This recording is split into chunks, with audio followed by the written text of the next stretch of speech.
This is Women Tech Charge. Subscribe and rate wherever you get your podcasts. This is Women Tech Charge. I am your host, Anne-Marie Imafidon, and this week we are joined by a woman who is the triple A. She is an attorney, an author, an advocate. She is Rabia Chaudhry. I turned off the TV and I went up to my laptop. It was like 1 a.m. at night, and I said, let me see if I can find a journalist who worked on Adnan's story in 1999. And so I found Sarah Koenig, who created the podcast Serial, which became an international phenomenon.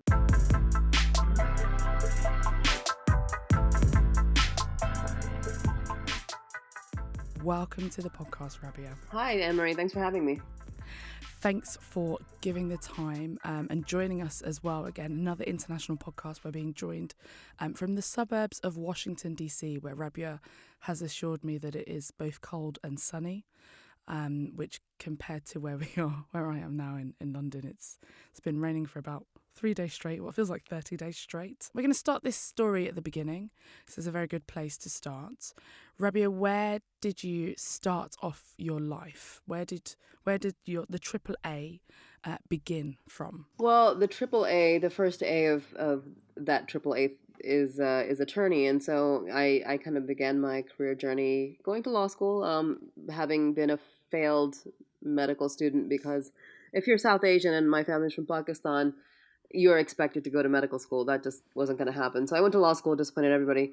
But I began my law career doing immigration work and civil rights work. And it was immediately kind of in the aftermath of 9/11. So there was a lot happening in the country at the time and in the community. And while I was in law school, a young man that I had known since he was a child named Adnan Syed, who was 17 at the time, was arrested and charged with murdering a classmate. A jury convicted Adnan Syed in 2000 of murdering his high school sweetheart. A witness says Adnan Syed was here at this library at the exact moment the prosecutors say he was out committing murder. His murder case became a national obsession, and now Adnan Syed is back in the spotlight, this time denied a new trial by Maryland's highest court. And had you known Adnan before all of this happened, or it was more the relationship he had with your brother? Yeah, I mean, I only knew Adnan as my little brother's best friend. I mean, to the extent that you can know a younger sibling's best friend. You know, he would be hanging around my parents' house. He was a lot younger than me, 6-7 years younger than me. I lived in another state, about an hour away, so I would see him once in a while. My parents, I knew his parents. They lived in the same subdivision as my parents. So yeah, I had known him since he was 12 or 13 years old. And while the case was going on, was there a particular role that you played, kind of as it was happening the first time round? My role really was to be there to support the family, to support Adnan. I was a student. I had no way to get involved professionally, but I was the closest thing the community had to a lawyer. So what I did try to do was help the family, like when they would go meet the lawyer, when they would try to figure out what's actually happening in the process and try to translate the process for them. And then the following couple of decades, you know, as we were going through appeal after appeal, appeals are so limited. They're so rarely granted. It was so frustrating that finally at some point I said, you know what, I give up. I give up on the courts to give us justice. I want to go to the media. And I really did feel and believe that a journalist would be able to understand this story and find new evidence in the story in a way that lawyers they weren't looking at the case in the right way. And so I found Sarah Koenig, who took a year to investigate the case and then created the podcast Serial.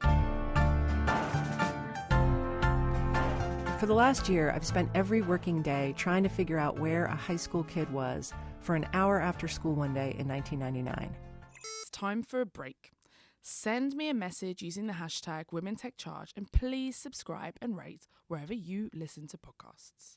How did you find Sarah? How was that someone that came across your path? I was watching a documentary called West of Memphis on Netflix. It's about a wrongful conviction case of 3 young men out in Memphis from many, many years ago.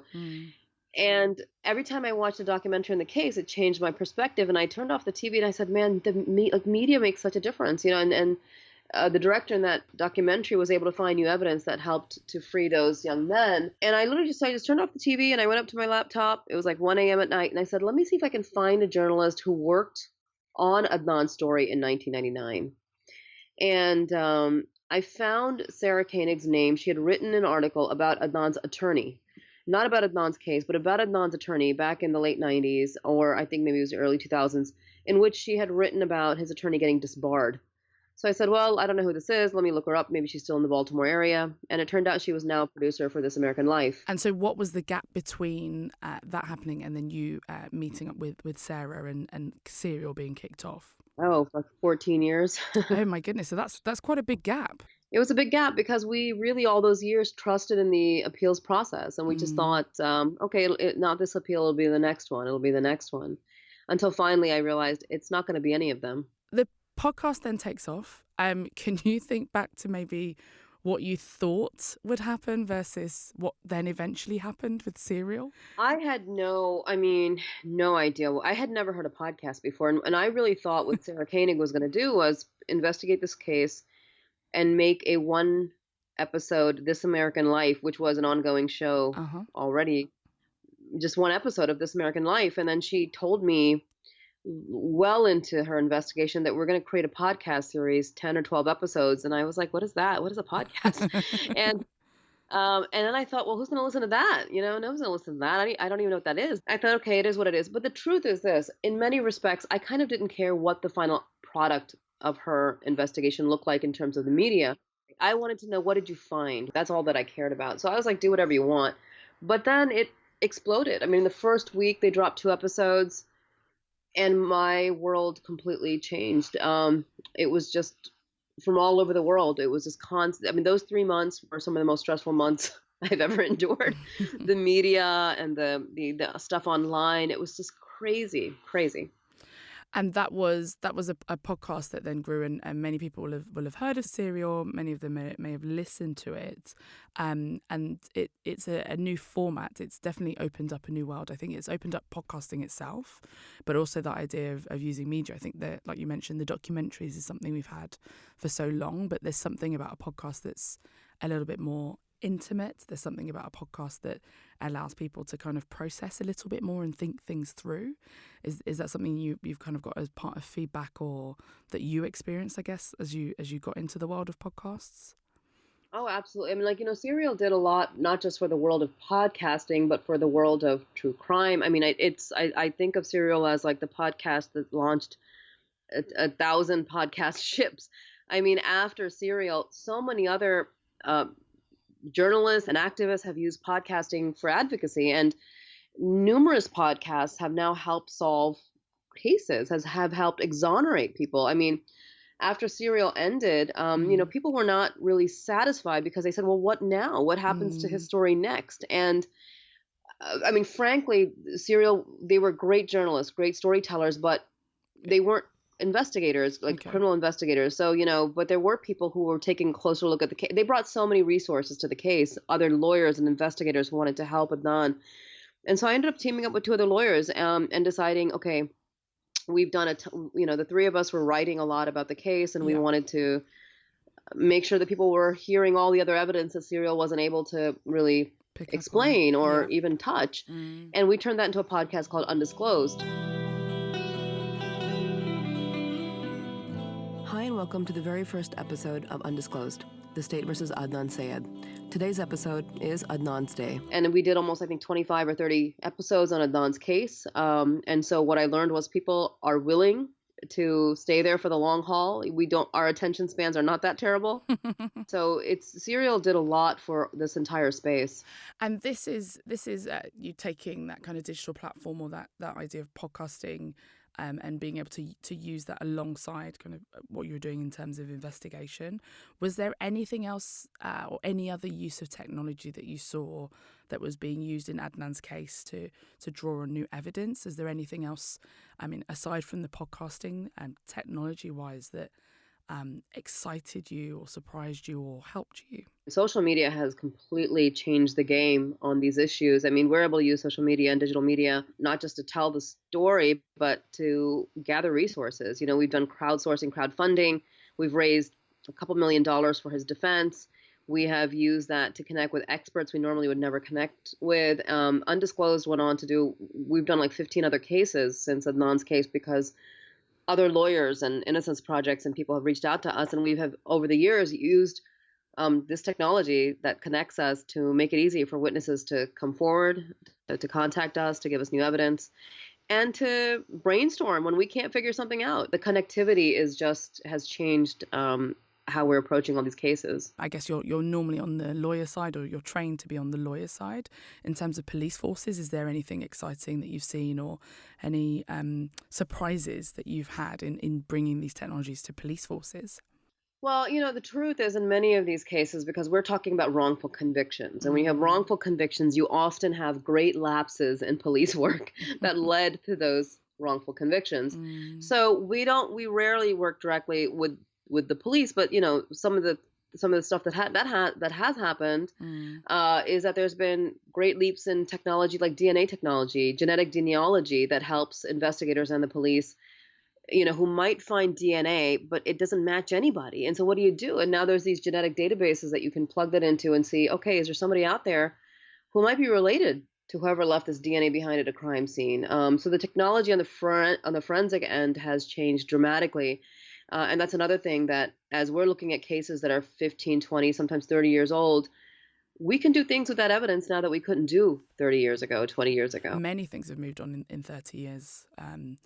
I guess in general in life, but I think with technology it moves so quickly that you're right, being able to take that old evidence and apply new techniques to it, I'm sure must have changed so many lives just from these kind of wrongful convictions. The police are, open to using some of the newer technology, and also, by the way, debunking some of the old theories. I mean, there was a whole field of junk forensic science that we know now none of it makes sense. I mean, things like bite mark forensics was a thing, and so over time we know what works and what. For how long was that something? Bite mark technology, forensics. Oh, I mean, it's still, in some places it still exists. I mean, blood spatter experts, these are things. Well, it's not really a thing. The way that hair analysis was done, ballistic analysis has changed dramatically. I mean, for decades, I mean, actually this entire century, the past century, the police have said, hey, if we find some bullets, we know how to match it to a gun. Yeah. It's highly unreliable technology. And so we know that now. And so you can use it, you can challenge that kind of evidence in court. You're listening to Women Tech Charge. Subscribe and rate on Apple Podcasts, Spotify, Acast, or wherever you listen to podcasts. So there's been lots. I know you're an attorney, you're an author, you're an advocate, you're a woman in tech. I think we're going to call you someone that's been able to use technology to do all sorts of things and change things. I wanted to talk a little bit about your work with integrating communities.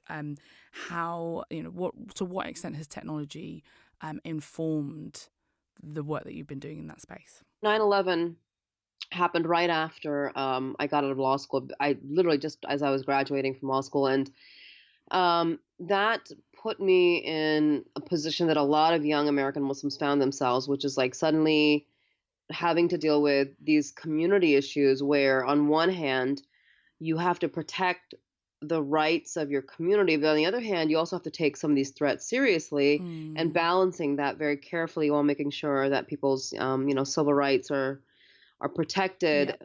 At the same time national security is ensured. So, I began a firm called the Safe Nation Collaborative under the Obama administration.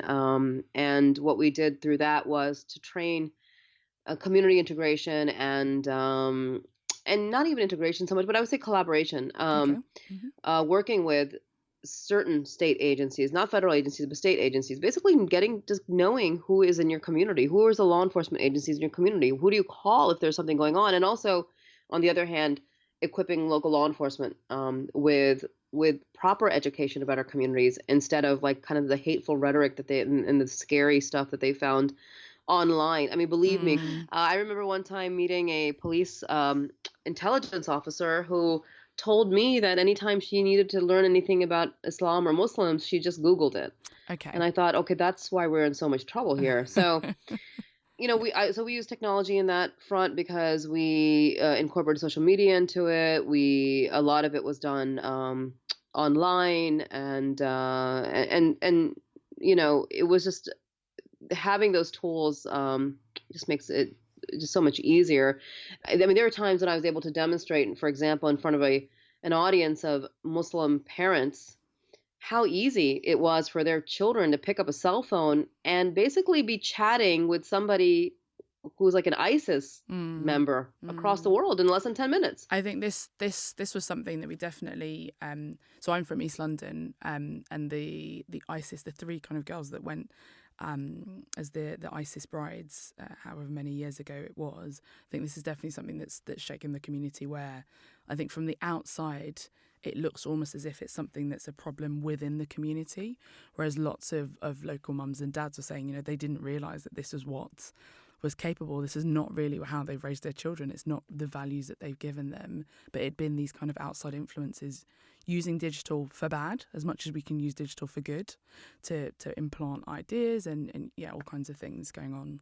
My perspective always has been that it's no different than the kind of grooming that these groups do, whether it's a white nationalist group, whether it is a Islamic jihadist group, whether it's any kind of ideologically problematic group, is no different than like the kind of grooming that sexual predators do online. So when these young people get caught up in this stuff, it's not about values. It's about their vulnerability to predators.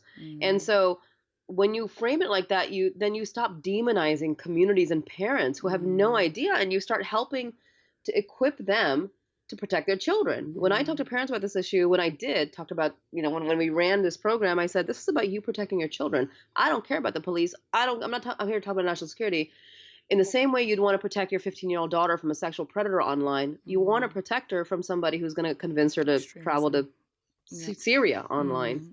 So it's fascinating to know that you're a lawyer that's been able to take this all in. Is that something that when you look to the next generation of lawyers and the kind of legal industry, is that something that you're seeing more and more people being able to take advantage of digital skills or digital platforms? Or do you find that actually quite big parts of the industry are still trying to hold back from this and trying to do things the old way? Lawyers don't like change. We love the old ways. It is hard to get lawyers to understand the importance of these tools and to learn how to use them. And part of the problem is that there hasn't been, lawyers are always governed by all these different ethical guidelines in every single jurisdiction. There haven't really been any developed around social media tools and digital media tools. So that has to happen. I think that's what really scares lawyers, because they don't know what's okay and what's not okay. How do you protect your clients? How do you not tell too much information? But it's interesting, just this past year, there's an organization in New York called the Brooklyn Defenders, and they are defense attorneys and also public defenders who, for the first time ever, organized a 3-day conference teaching lawyers, criminal defense attorneys, how to use social media and digital media tools for their clients and for their work. It's amazing that it's 2019. It's the first time that somebody's thought this is a good idea to do. I've been arguing for years now that law schools have to teach lawyers better communication skills, not just the substance, but the form as well. Right. So I think this is a new frontier in all of this. We're gonna figure it out as we go along. But there's a lot of resistance to it. But we have to move with the times. The other discussion I've been a part of quite a lot in the UK is the laws and that we have surrounding a lot of the use of these platforms. So it's something we've spoken about a little bit on the podcast this season, but kind of when we talk about online abuse, when we talk about a lot of these digital platforms and the things that are happening on being allowed to happen using them that wouldn't necessarily work or be legal kind of face-to-face or in any of the platforms that we've already had. I always find it quite interesting that you can't just take what we have in the real world and apply it to digital platforms. It almost has to be rewritten to say it's not okay to use these words in real life, and we already have that as a law, but we now need to rewrite that in and say if you tweet them, it's not okay, or if you communicate that using that digital platform, then that's going to be taken as evidence against you.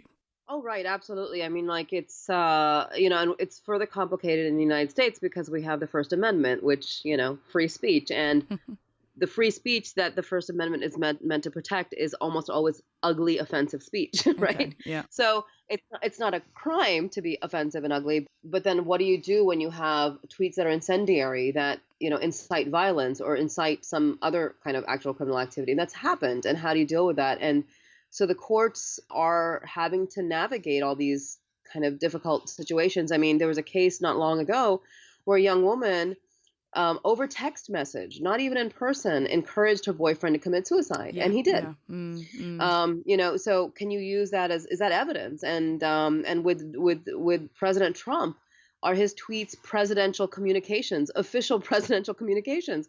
All of these things the courts are now going to have to grapple with. And one of the scarier parts of that is that a lot of these courts are full of people who are not even familiar with the tools. They don't use them. They're older folks who just really have never been on social media. They have to understand how all of it works. But I think, over generations that'll change too. In about 15, 20 years, we might have to revisit some of the decisions that are being made today. I'm hoping so. I think we're seeing this a little bit with people like AOC and her questioning. And I know there's a new round of senators and people who understand a little bit more and are poking those questions. I think from our side, maybe based in the UK, I've always had this prevailing sense that we need more people in control who kind of understand maybe some of this or aren't afraid to pick up the skills. I think, if we look just at your trajectory, it's now become quite digital, even though you're still law. So how do we allow people to know that it's a skill that they can take on to be literate in this world, to be powerful in this world, to have influence in this world, but also to protect and to be used as a change, or to be used as a force for good in this world, whether you're a doctor, whether you're a lawyer or whatever you might be. So you've gone a little bit full circle, I guess. You were kind of spurred on by the Netflix documentary that you were watching. You're now working on projects with HBO and with Netflix. Can you tell us a little bit about those?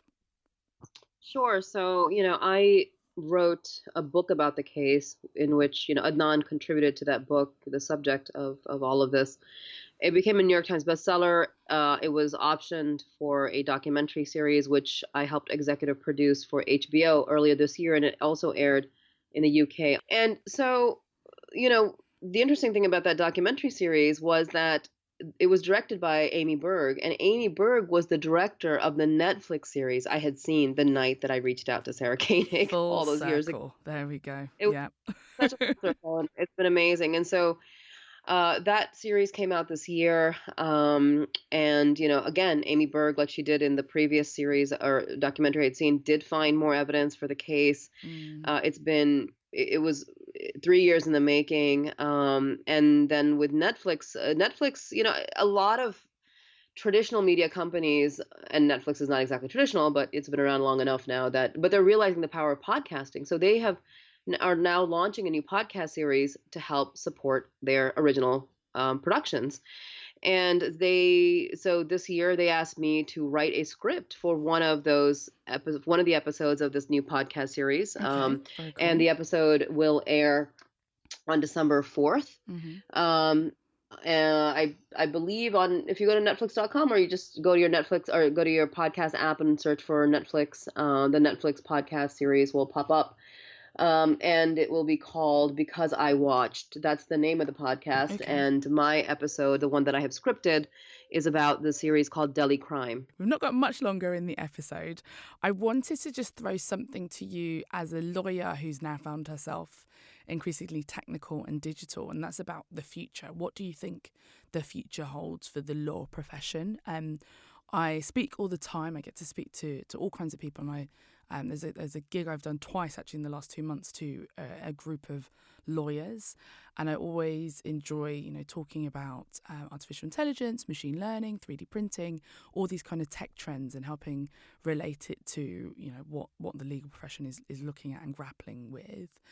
One example that I almost always try and show is the algorithm Do Not Pay, that helps anyone who's got a parking ticket. It's kind of a robot lawyer that you give it the details of your case, and it does the appeal for you. You kind of print and then you send it off, and there's no interaction with the lawyer as part of the process. There's lots of surveys that are done about robots taking our jobs, and how kind of the middle layer of the legal system is one of those places that's most at risk. What do you think the change is going to be? What's the gap at the moment?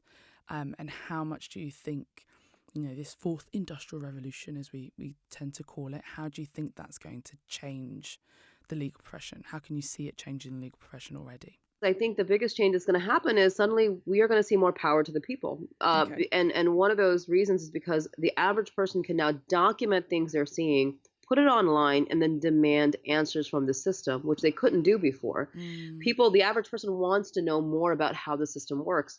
One of the most remarkable things that's happened in the last 5 years since we've been doing Undisclosed is that we get hundreds of messages from listeners who are like, I never understood what was going on. I did not understand the system because the law is closed. Lawyers like to use language that nobody understands. We want to use procedures that nobody understands. We want to stay up in our ivory towers while mere mortals have to clamor for our assistance. But I think digital media and technology is going to give power back to citizens in terms of their legal rights, understanding the system, getting support.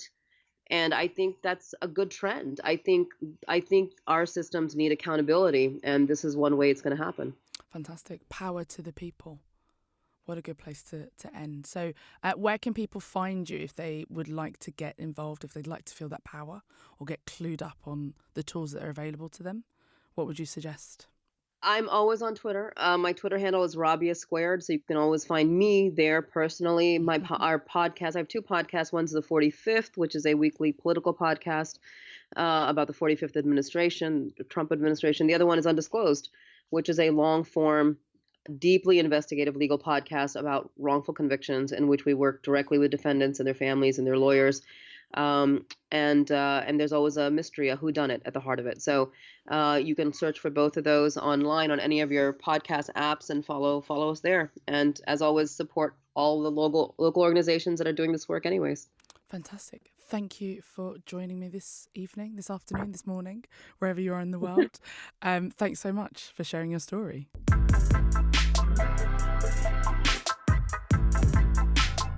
You can subscribe to Women Take Charge on Apple Podcasts, Spotify, Acast, or wherever you listen to podcasts.